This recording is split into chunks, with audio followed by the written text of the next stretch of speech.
Hello, in this video I want to show you how to create a schedule for iRobot Roomba J7. To do this, first we'll need to open the iRobot app, select the robot that you want to create the schedule for and scroll down. Here you can find create a schedule, click on it.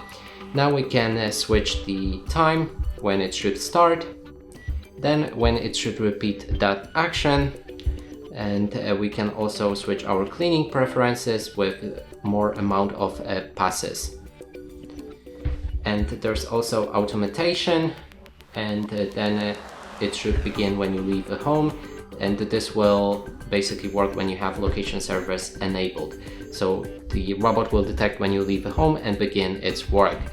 And then now we can click on schedule to create that custom schedule. And that's it for this video. Hope you like it. Please consider subscribing to our channel, leave a like and a comment below.